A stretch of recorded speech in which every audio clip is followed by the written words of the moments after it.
Hey guys, we are starting on slide 27, I think, of chapter 13, talking about solubility of gases in solution. So basically we're going to explore two factors here.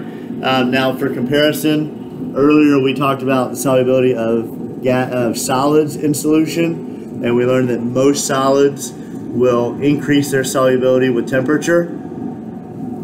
Now we're going to look at gases, and we're going to be looking at two factors, temperature and pressure for gases.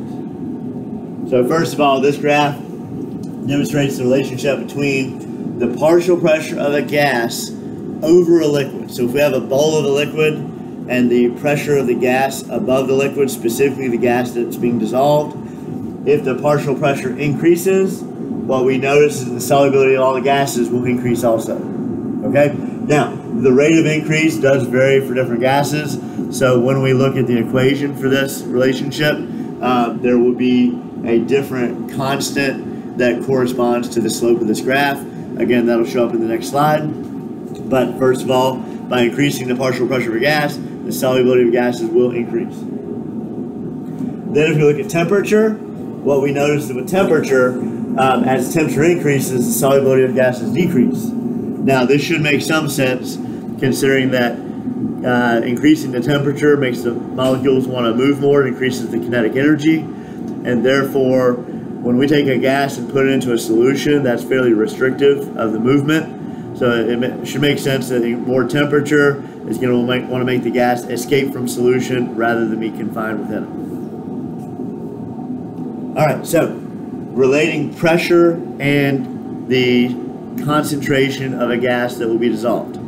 There's a very simple equation. It's called Henry's law. Basically, the concentration of a gas that will exist in a solution is going to equal K. It's going to be a proportionality constant. It's called the Henry's law constant. That's the one that corresponds to the graph on the previous slide. Basically, the higher the slope is, the larger the value of K. So the K value has to be given for whatever gas that we are studying, unless that happens to be the value that we're solving for. And then the P sub A is the partial pressure of that specific gas above the solution. Now, when we work these problems, there are some things from 1211 that you'll need to know. Chapter 10, for instance, Dalton's law of partial pressures, where the partial pressure of all the gases in a mixture, each one contributes a certain amount of pressure, so the total pressure of the system is the sum of the individual pressures. Also, essentially, the mole fraction is kind of like the mole percentage of what one gas in a mixture, but it's in decimal form. So like, if the mole fraction is 0.8, that basically means that 80% of the molecules are that gas, and 20% are some other gas. So mole fraction, it's like a decimal form of percentage when we're thinking about the number of molecules in a mixture. So then the lesson with that is, let's just say the total pressure of like the atmosphere is 1 atmosphere, and we know that nitrogen makes up 79% of the air. So basically I can do the 1 atmosphere total pressure, I can multiply by the mole fraction of nitrogen, which would be like 0.79. Multiply those together, it would tell me the partial pressure of nitrogen gas. I could do the same thing with oxygen or any other gases that are in the atmosphere. So, let's use this equation now. We have a can of soda. If you didn't know anything about a can of soda, basically the soda fills up most of the can, but there's a little bit of space at the top. It's called the head space. In order to carbonate the soda, they have to put in a very high pressure of CO2 above the soda. Again, we said the higher the partial pressure of the gas, the more of it will dissolve into the solution. Okay? So, they specifically state that at 25 degrees Celsius, 5 atmospheres of CO2 is in the head space. So that's the partial pressure of CO2. Calculate the concentration of CO2 in the soda before we open the can, and then we're going to do it again after we open the can. Okay? They do tell us that the K value for CO2 is 0.03125 moles per liter. My concentration is going to come out to be in molarity, and then the pressure is in atmospheres. So I plug in my equation. Partial pressure of the gas is 5 atmospheres. Plug in the value of K right here. If I just multiply K times P, it's going to give me the pressure of the gas. That means give me the concentration of the CO2 in the solution. So 5 times 0.03125 is about 0.15625, I think is the value. But that's the concentration that would be dissolved. So it's a little bit over 0.15 molar. All right, now let's work the problem again and say, okay, if we open the soda, the high pressure CO2 all escapes. It's replaced with just regular air above the solution. So at that point, all the CO2 from the solution wants to come out too, because the partial pressure of CO2 is decreased. So in the atmosphere, the partial pressure of CO2 is 4 times 10 to the minus 4 atmospheres. So that's my new partial pressure that I plug in here. I plug in the same value for K. If I multiply that value times that value, it's going to give me a very small number.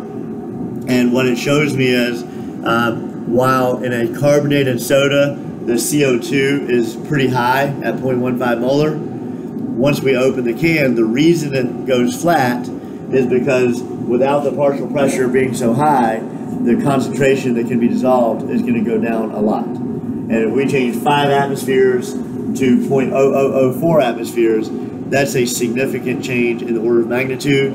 That's why in a flat soda, there's actually a very small amount of CO2 present.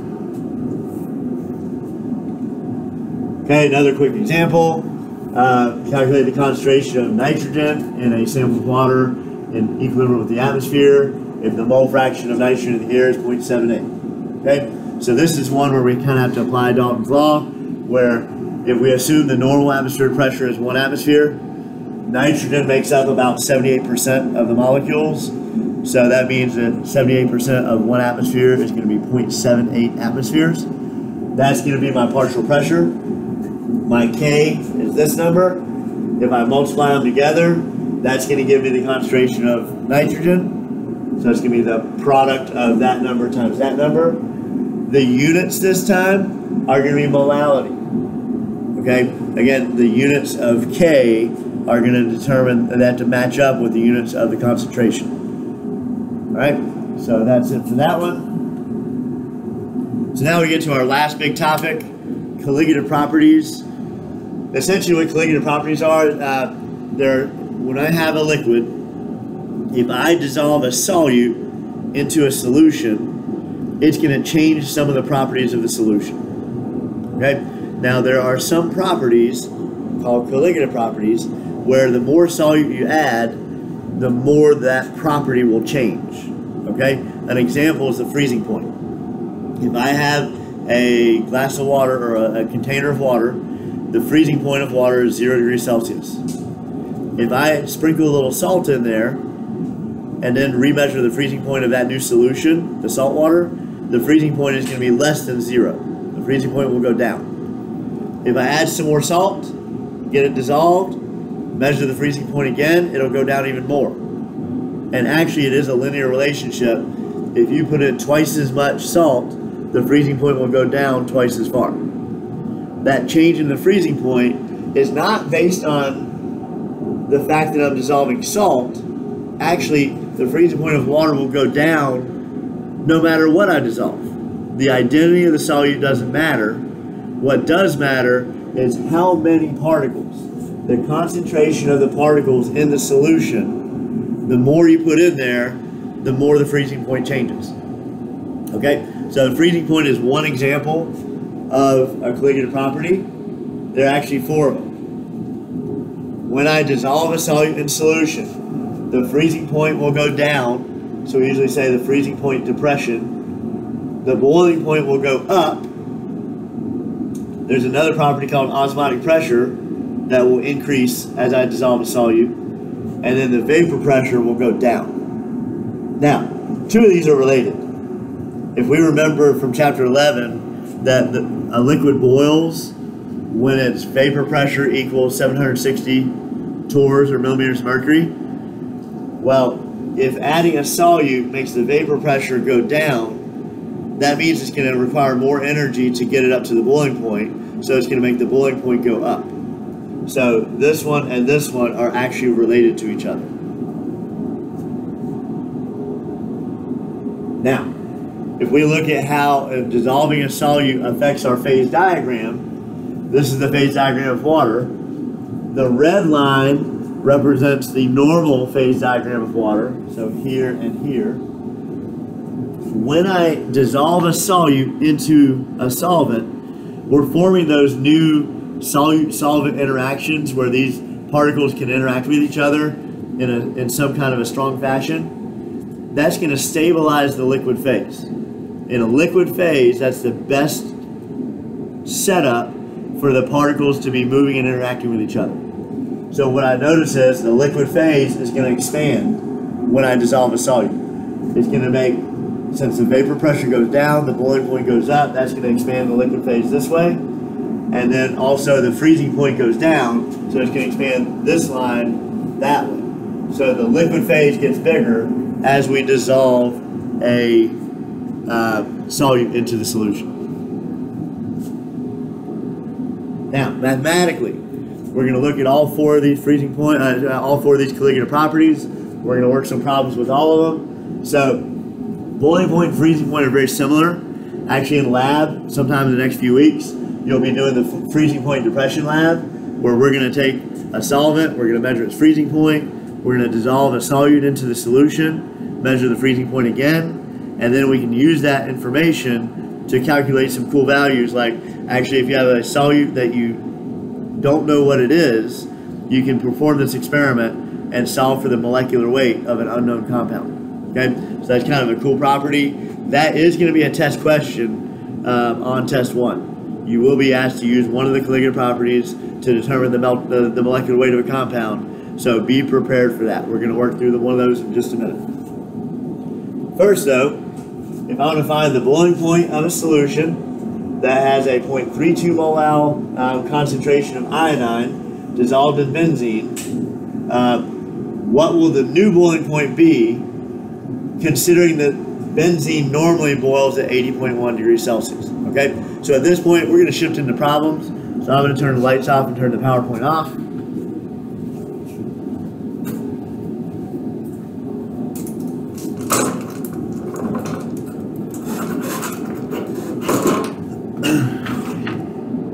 Alright, so for this problem, I'm using the equation delta TB equals KB times M. Alright, so delta TB is my unknown. The problem told me that KB for benzene is 2.53 degrees Celsius per molal. The molality was given was 0.32. So with those two numbers, I can multiply them together and get the delta T. So let's plug that in. 2.53 times 0.32. So that gives me 0.8096 degrees Celsius for my delta T value. Now that value, that's how much the boiling point changes. When we learned about this colligative property, we learned that the boiling point always elevates. So for benzene, the normal boiling point is 80.10. This is how much it increases.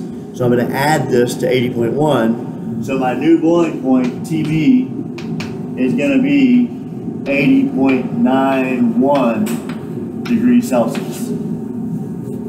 Okay, so that's just a simple application of the equation that we use for boiling point. So now we're going to move on to the next problem.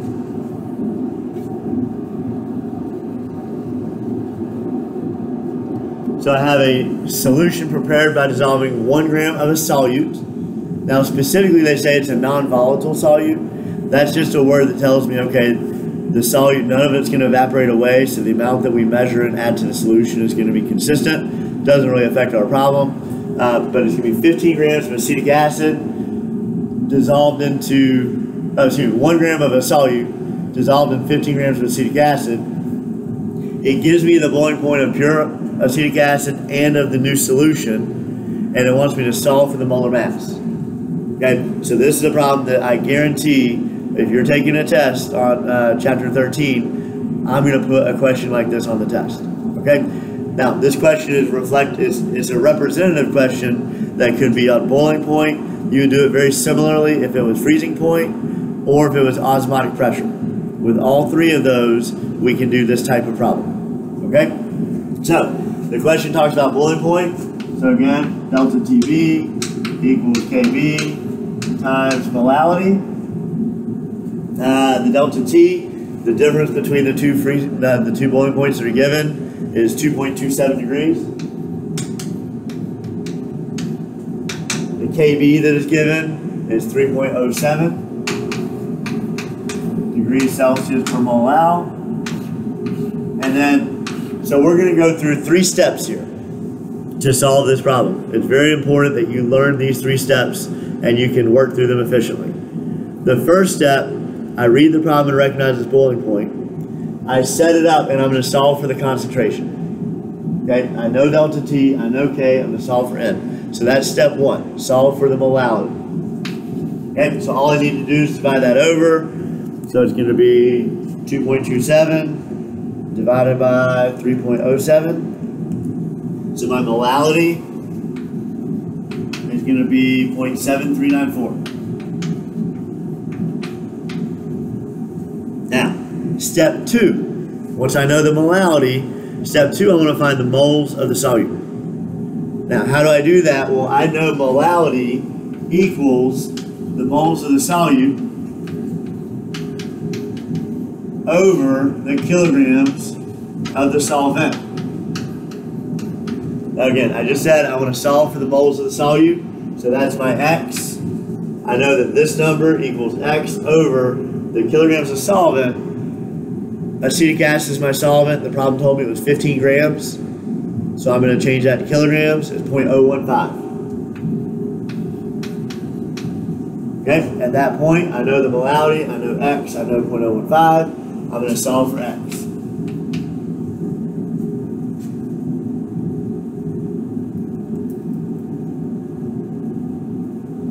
So I got 0.011 moles.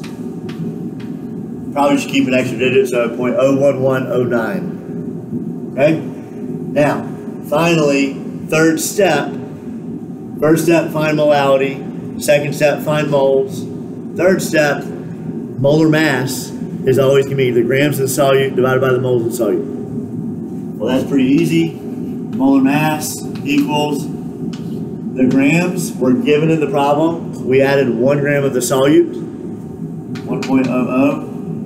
The moles is what we just found. That's the 0.01109. So if I just divide those two numbers,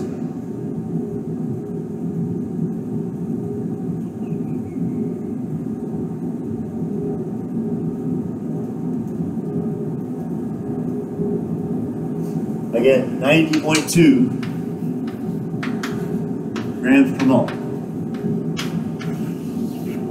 So that's the molar mass of the compound that we dissolved. All right?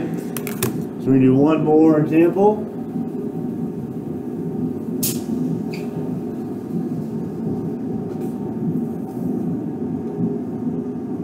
So those are our 3 steps on the slide. So then we get to osmotic pressure. Okay, now osmotic pressure, essentially if I have a container and somehow I have 2 liquids that are separated by a semi-permeable membrane. So this is my membrane in the middle. The liquid on this side and this side can be different. Like on one side I might have pure water. And on the other side I might have a 5% salt solution.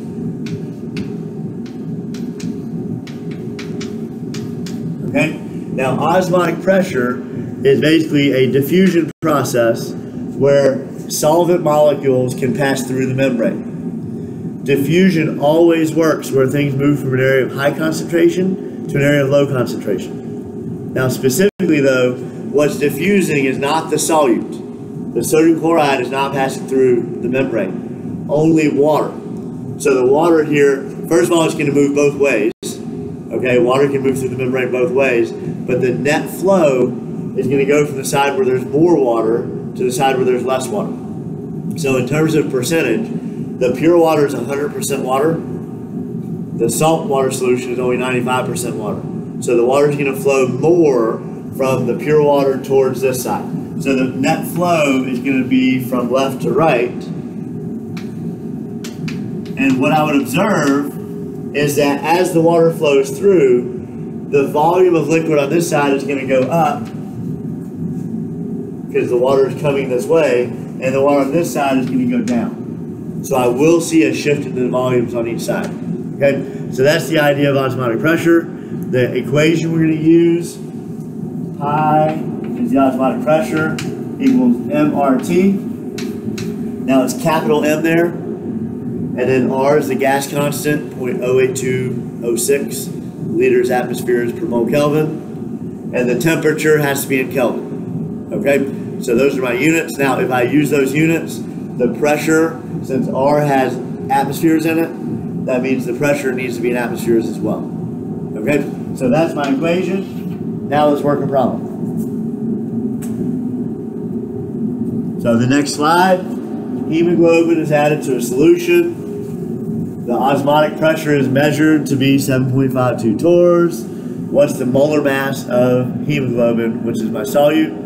So essentially I'm plugging in this equation. I'm going to follow the same pattern that I followed before. I'm going to plug everything in and solve for the concentration. Now, in the last problem, the concentration was molality. This time, the concentration is molarity. But either way, that's what I've got to solve for. So the pressure, I need it to be in atmospheres. So I need the pressure at 7.52 torrs. I got to divide by 760 to get the pressure in atmospheres. So 7.52 divided by 760. So my pressure of my solution is 0.009 atmospheres, and then my molarity is my unknown. R is 0.08206 liters atmospheres per mole Kelvin, and temperature 25 degrees Celsius is 298 Kelvin. Solve for M. Pretty sure it comes out to be 4.04 times 10 to the minus 4th molar. All right, step 1, find the molarity. Step 2, find the moles. So molarity I know is moles per liter. The question told me that I had 10 milliliters of solution, so that's going to be 0.01 liters. My moles are my unknown, that's my X. So if I solve for X, multiply that over, it's going to be 4.04 times 10 to the minus 6 moles.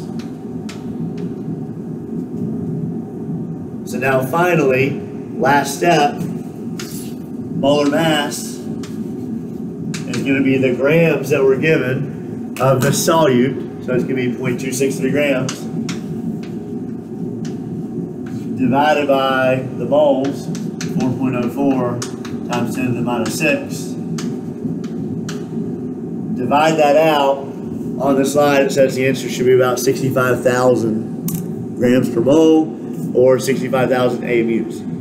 Now, if you like to think about your answers and say, okay, for a molecular weight, that's a really big number, and you start to think, why is the number so big? Let's keep in mind that hemoglobin is a protein. Proteins are made up of lots of amino acids, so this is what's called a biological macromolecule. It's huge, okay? So, this biological macromolecule, the molecular weight of 65,000, is actually a reasonable number to be used. Okay. Now the last thing, it's not actually in the PowerPoint, but there are some terms that you need to know. With osmotic pressure, you need to know what a isotonic solution is, a hypertonic, and a hypotonic. Okay. Specifically, if you go to the hospital and they put you on an IV, the solutions they put in your body have to have an equal osmotic pressure to your blood fluid. Otherwise, if they put in something that has too much solute in it, the water is going to flow from inside your cells, come out, which causes the cells to shrink. That's called crenation in biology. If you have an IV solution that is not concentrated enough, then all the water is going to flow into the cells and make them blow up like balloons. That's also bad for your body. The cells don't behave properly. So those general terms you should be aware of. Hypotonic means low concentration. Hypertonic means high concentration. And then isotonic means same concentration. As either whatever you're comparing to, typically this is a biological thing that would relate to like blood fluid and stuff like that. Okay, that's it. The next video will pick up on the next slide.